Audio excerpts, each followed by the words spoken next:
Give me 1 All second, right. guys. Punk, not your first Comic-Con. Nope. Jade, is this your first Comic-Con? This is my first Comic-Con. Congrats. Thank you. I'm enjoying myself.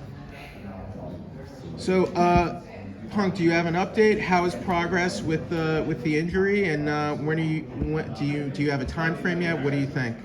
No, I'm not going to talk time frames. Okay. I feel like everybody tells me something different. The surgeon says one thing, PT says another thing. I'm just kind of basing it on how I feel. Some days are better than others. You know, my foot feels like garbage.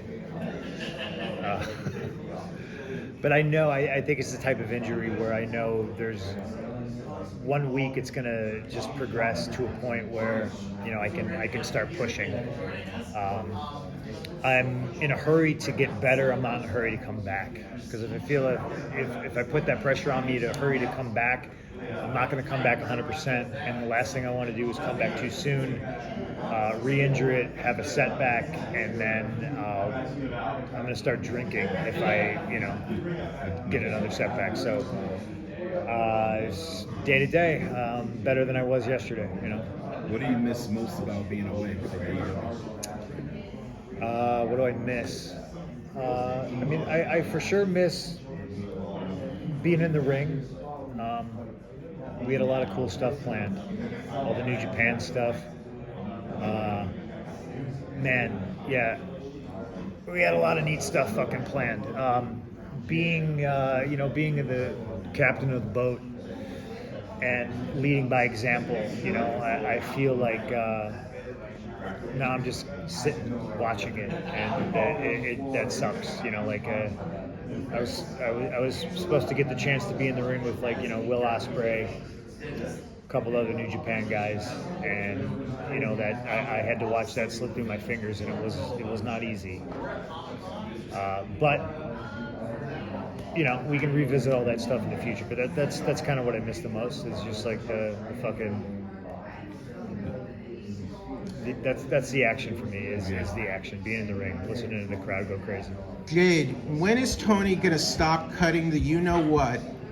And are you gonna have to take some drastic measures? Because he won't stop cutting it. So I don't think you should let him interview you anymore. Because he's always causing trouble. Yeah, I think we're a dynamic. We're a duo. I love Tony Schiavone. He's a thrill to work with. Yeah, he needs to cut the shit. I agree. Cut it out. Yes. So being the first TBS champion, do you feel like it's you, like, whose job it is to define what this title means from here on out? Yes. And what does it mean for you to have that title? So our owner Tony Khan trusts me to uplift this belt. So, you know, I had a lot of naysayers. Who cares? Like, don't think and tell me who I am. But I know who I am, and I know that I know my place, and I know why he trusts me to have this belt. You know, I am doing nothing but elevating this belt. I represent this belt. And the next person who carries it, you know, hopefully they can uplift that belt just as high as I am right now. You know, it's a privilege. It's a total privilege to hold a belt in general. Like, I mean, we got CM Punk who's holding a belt, our main belt, you know, like, that is a freaking privilege. Like, for me to even be here and sit next to CM Punk, you know. He's so modest. He's so modest. I'll talk for him. But, you know, it's amazing to just be here in the same room with him and to have a belt in the same company as somebody as CM Punk at the same time as somebody as CM Punk. So, I'm just here to make way for this belt. Punk, you're the world champion. You're still the world champion. Do you consider Jon Moxley and his interim title a legitimate title, or, as Tyron Woodley would say, is it a boo-boo title? Great Tyron reference. I don't know. It's interesting, right? Like, I think it carries some weight. You know, I think it's an interesting place where, you know, if the champ breaks his foot and he can't perform, AEW is a place where there's a couple different people floating around that could, you know, be an interim champ. Is it the real World's Championship? No. That's why they call it the interim championship. And that'll be my second order of business, I suppose. First one is getting the foot healthy, and second one is coming in, and essentially what Jon is the number one contender. That being said, the idea of a match between you two really gets me excited. Does that get you excited or interested? Does it really? You said that kind of stuff. Gets you excited? Yeah. Yeah, it for sure can. I think we're two really strong personalities. I think it's a match that fans would want to see, and him, filling the void or trying to when I'm gone, being interim champion. I think it's an interesting dynamic. We see it all the time in UFC. Fighters have long layoffs, or they break a hand. They're talking about doing one with like Volkanovski's out, so they might have a featherweight interim championship. It's really just a way to kind of juice up the number one contender, and you can have a big match off that. And I think it's just business wise, I think it's smart. Speaking of getting into matches, like what do you do to get pumped for a match? What are your pre-match rituals? My pre-match I don't know if I have rituals, and especially now it really kind of depends on how I'm feeling. I like to there's an expression in mixed martial arts. I like to try to get the first round done in the locker room. Try to be sweating before I go out there, so I'm not going out there cold. And if I'm warmed up, chances are I won't hurt myself. So I just going forward, I'll do a better job of warming up. Same for you, Jade. I stretch. I listen to Carly B. I get up 10. I listen to pop music like that. You do not want to play that right now. Do it. I pray before I go out, and I just visualize myself in this just zone. I talk myself up. I'm like, you're the shit, you're this, you're that. People probably think I'm so crazy because I'm out here just trying to get myself up and amped to go out there and kill it. Jade, you're already racking up records. You're undefeated over 500 days. You're an undefeated champion. When you got into this business, did you ever imagine you'd be racking up records like this? And you're a great champion and representative of the company. Thank you. No, never. I knew about the match I had with Shaquille O'Neal. That was about it. I know that I made the best decision as far as wrestling companies were to go. Clearly, it speaks for itself. But I would have never, ever, if you told me this 5 years, last year, I'd be like, yeah, right, there's no way. So, again, I'm just thankful for our owner, Tony Khan, for just trusting and believing that I can be put in these difficult positions and come out on top. What are the requirements for being a baddie? Confidence, knowing yourself. Nobody can tell you what you are. And I'm a prime example of that. When I first came out, you said, oh shit. When I first came out, everybody literally was telling me who I am, what I'm gonna do. And I was like, yeah, right. You're not gonna tell me. You don't who are you to me? Who are you? You're not feeding me, you're not financing me. I could care less about what you think. I can care less about how you feel about me, what I do out there, because I'm not going to let you, off of a 5-minute match, tell me what I represent and who I am. And that's what a baddie is, knowing who they are and not letting anybody tell them who they are. Having confidence. It's not about how you look, it's about how you hold yourself. And I hold myself with dignity and pride and grace and confidence. And even in my first promo, one thing you can never take away from me is that I walked in that ring, I didn't practice, I literally went out there and did it. You can tell by my aura I had so much confidence.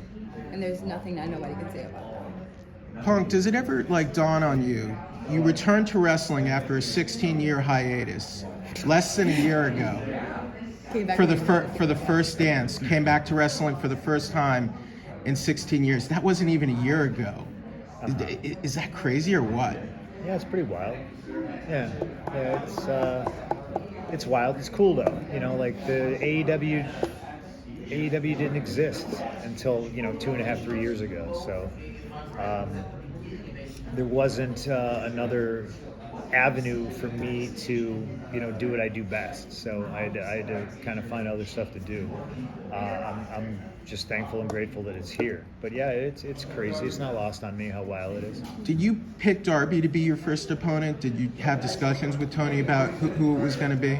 I had discussions with Tony about who I wanted it to be, and then he threw out the name Darby, and I was like, oh, interesting. And to me, coming back, I didn't necessarily want to wrestle the good guy, right? Right. But everything just kind of made sense. Tony said, trust me, Darby's the guy. And I was like, interesting, And him being with Sting was kind of a strange dynamic, and but it was one of those things that it was just wild enough and crazy enough, and it was something that I didn't initially think of.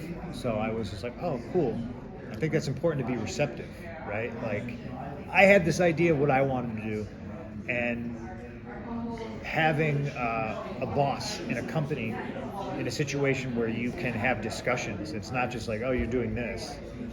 This is your name and this is your entrance music. Go out there and do this. We came up with, to me, what wound up being perfect. You can watch that back, and you can't tell me that there was anybody else better for CM Punk to come back and and start the the renaissance of his career with. With your return, why do you feel like that? Did you feel like it was the right time, or why do you feel like it was the right time? Yeah,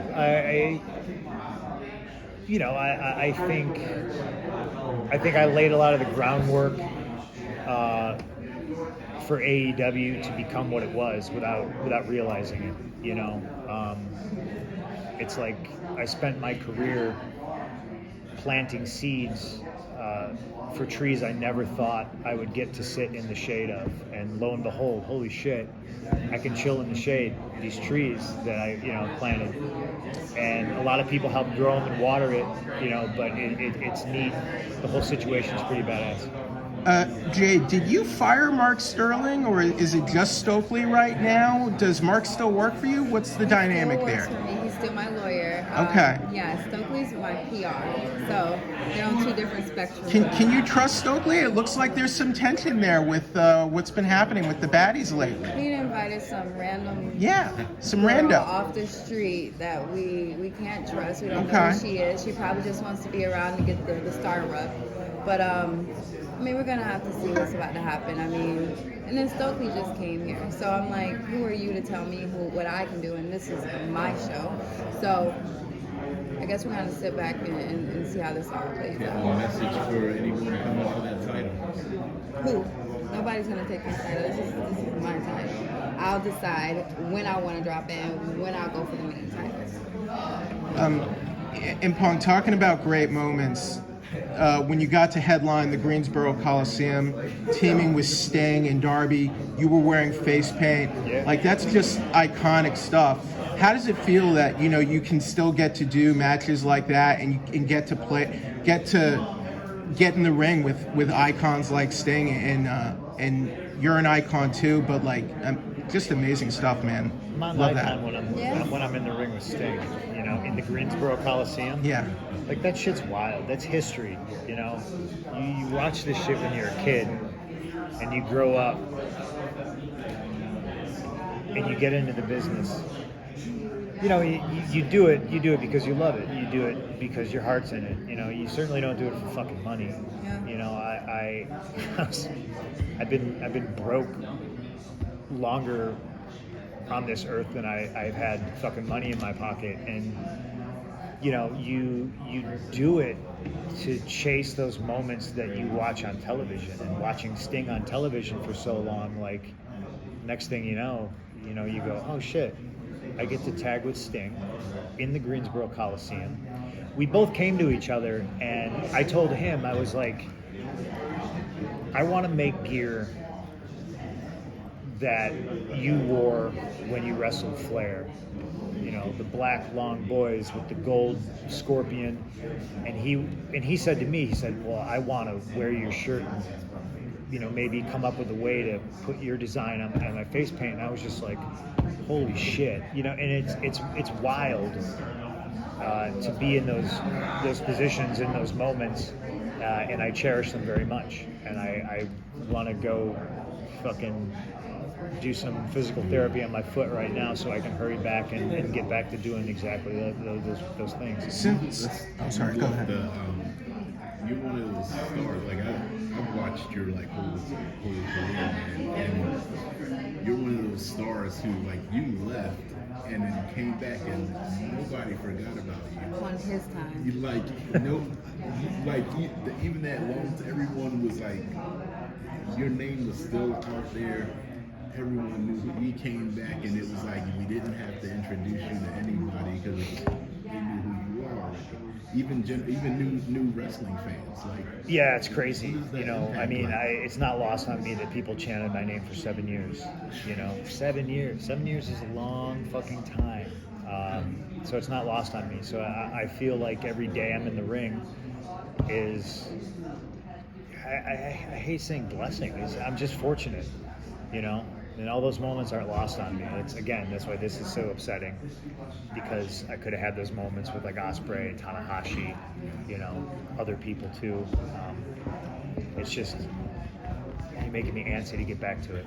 They chanted my name for 7 years. I gotta give them. I gotta pay it back. Since we're at Comic-Con, does it dawn on you that 11 years ago you crashed another panel for a different organization with a title, and it's been 11 years since that time, and now you're here with AEW for a Heroes and Villains panel. Is that special at all to you, like thinking of your history at this convention? I think it's cool and it's special because 11 years ago, a lot of people were like, "Oh, why do we want to do Comic-Con? It's just a bunch of nerd shit." And it's just like, no, like this is pop culture. This is where we need to be. We need to have a presence here, And it's fun to me to see, like how much they're involved now when they wouldn't listen to reason back then, and it's almost like their hand was forced, So it's cool to know that I was a part of changing that for them. Are you finally going to pick up that copy of Action Comics #1? Please. No, I'd be more versed to try to get like an Amazing Fantasy 15 or something like that. It's a little cheaper too. Sorry, go ahead. Who are you? Where'd you come from? He's stoked. Yeah, he snuck in from the back. But no, my question for you, Liam, is it's kind of old news, but I really wanted that match in MMA with you and JDF to go to Jason David Frank. Okay. Like, what happened with that? It wasn't ever a thing. It wasn't. That was something that I swear I heard stuff about. Because when he was doing MMA and when you got in, I was like, oh, I want them two to go at it. Would you ever if you were doing it, would you ever fight him? It's a weird question, right? Because I don't know. I think I did a Wizard World one time, and dude came up and took a picture with me, and like I don't know how all this stuff started. So like, if I talk about it, it breathes life into it. If I don't talk about it, people say I'm ducking them, and I'm just, like. Never existed. Yeah, it's one of those things that I think. People breathe life into that wasn't ever really a thing, Jade, is there an opponent or person you think has really like pushed you forward in the ring, or do people get in the ring with you and that's the biggest thing that's ever happened to them?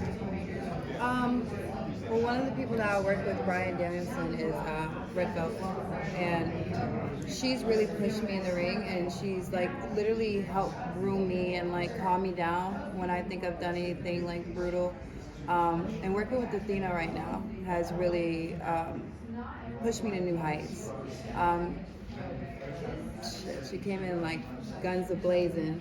So, I'm just thankful to be in the ring with her and just get knowledge from her to continue to get better. Do you have an opponent in mind that you would like to do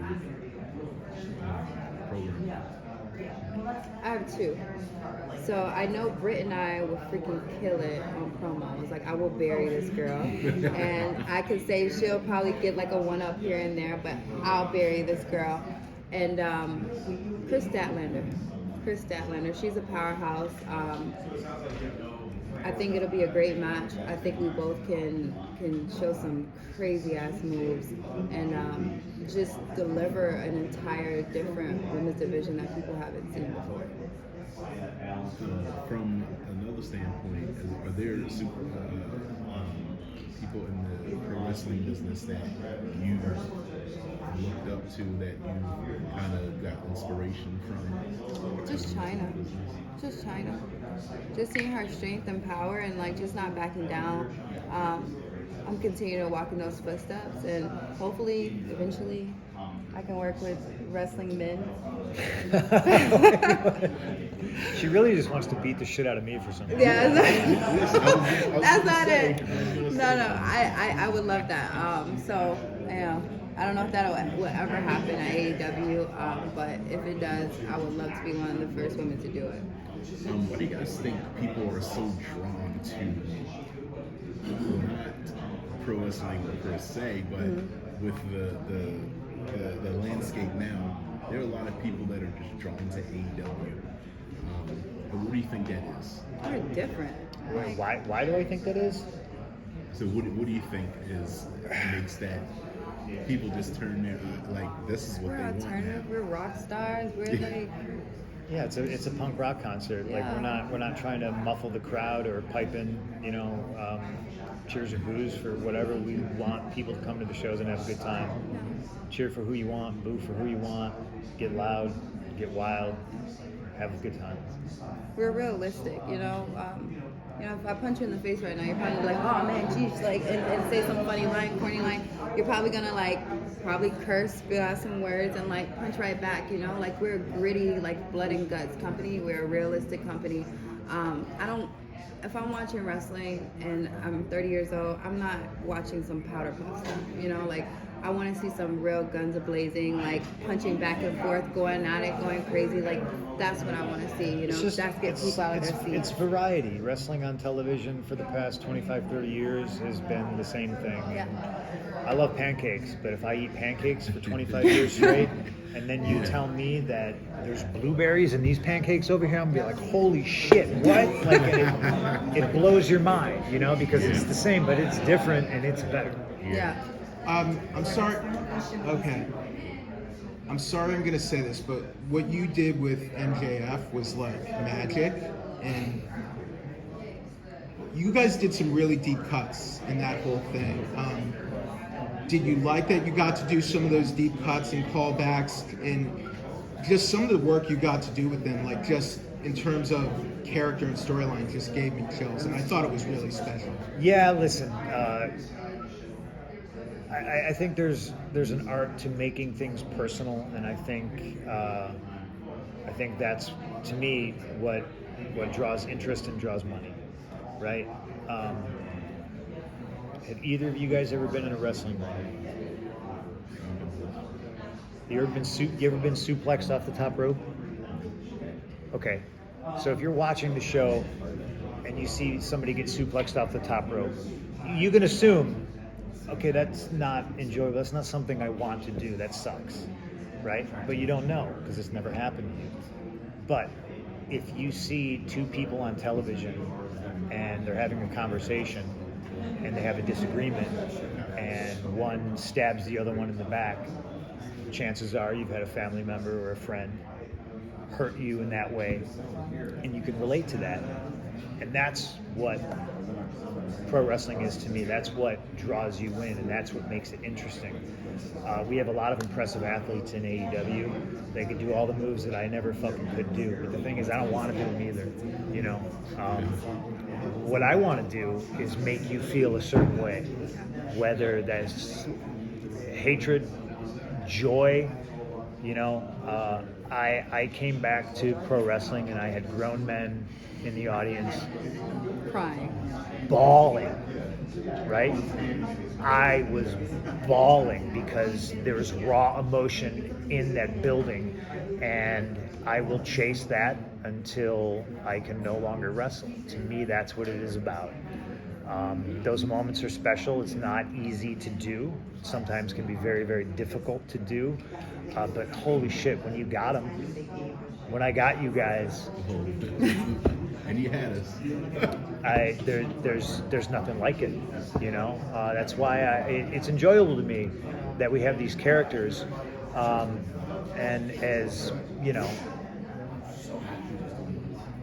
as shitty of a human being as he is, you know, a guy like MJF or an Eddie Kingston, I think it's great that the fans can cheer or boo who they want, you know. Oh, they think Eddie's a hero. Like, come on, man. You know, I'll let you I'll let you do it, but like, he ain't winning shit. You know what I mean? When I come back, there's going to be a reckoning. There's going to be me and Jon Moxley. Look, I know some people like him more than they like me. You know, I know that there's going to be a divide and a line, and I know that some people are going to fall to one side or another. I'm the guy that gets booed. I'm the guy that gets criticized. I'm the guy that gets shit on because I can fucking take it. Other people can't. Some people are too sensitive. They need those people to love them. I want them to be them. Yep. And I will be me. And at the end of the day, that is what all this is about. Guys, thank you so much. Thank you, guys. Hope you love Comic-Con. Have a great experience. Oh, I'm going to do the best I can. I appreciate you guys. Good questions, man. Thank you. Thank you very much.